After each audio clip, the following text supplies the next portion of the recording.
আদিবাসী সাংসদ খগেন মুর্মুর আঘাত নিয়েও ফের মিথ্যাচার।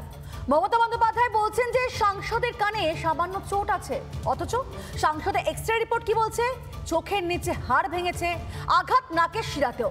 আর এবার মুখ্যমন্ত্রী সেই মিথ্যাচারে পর্দাফাশ করলেন শিলিগুড়ির বিধায়ক শঙ্কর ঘোষ।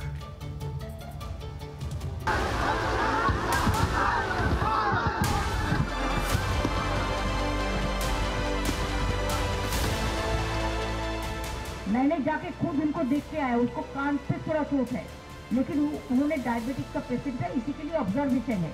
एक केबिन में है, मैंने देख के आया, जिसको आईसीयू बोलता है। मैं उनको आरोग्य कामना किया है। শুনলেন তো কি বললেন মুখ্যমন্ত্রী? ফের সেই মিথ্যা দাবি। খগেন মুর্মুর আঘাত নাকি সামান্য, চোট লেগেছে কানের নিচে, কিন্তু এক্সরে রিপোর্ট তো অন্য কথা বলছে। দেখলেন, এক্সরে রিপোর্ট বলছে আঘাত লেগেছে চোখের নিচে, হাড় ভেঙেছে। আর এই আঘাতকে কিনা সামান্য বলছেন মমতা বন্দ্যোপাধ্যায়। 1.5 মিনিটেরও কম সময় ওখানে ছিলেন। কি বলছে? ডায়াবেটিস। আচ্ছা, ডায়াবেটিসের জন্য ওনার মুখের হাড় ভেঙে গেল? ডায়াবেটিসের জন্য ওনার ওইভাবে গোল গোল করে রক্ত বেরোলো? কানে তো লাগেনি, লেগেছে চোখের নিচে, হাড় ভেঙেছে চোখের নিচে।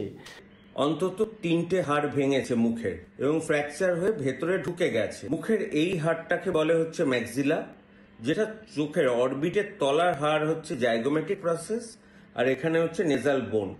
এই 3টে হাড় ফ্র্যাকচার হয়েছে এবং ফ্র্যাকচার হয়ে ভেতরে ঢুকে গেছে, এবং এটা ডেফিনিট অস্ত্রোপচার করেই তবেই এটাকে ঠিক করতে হবে। খুব বাঁচোয়া যে চোখটা বেঁচে গেছে।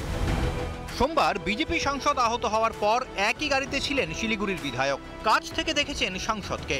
মুখ্যমন্ত্রীর এই দাবির তীব্র সমালোচনা করেন শঙ্কর ঘোষ।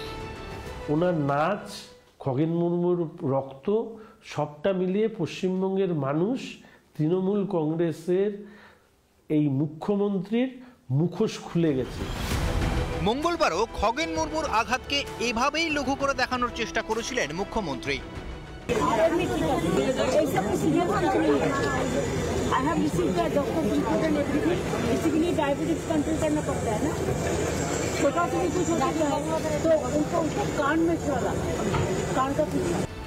মানে প্রাণপণে শাক দিয়ে মাছ ঢাকার চেষ্টা।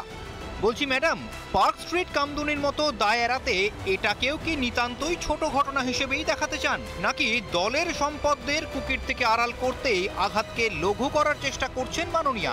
রিপাবলিক বাংলা। নানা ধরনের কন্টেন্ট দেখার জন্য লাইক করুন, শেয়ার করুন আমাদের ফেসবুক পেজ, সাবস্ক্রাইব করুন আমাদের ইউটিউব চ্যানেল। পাশাপাশি অন্যান্য ব্রেকিং নিউজের জন্য অবশ্যই চোখ রাখুন রিপাবলিক বাংলায়।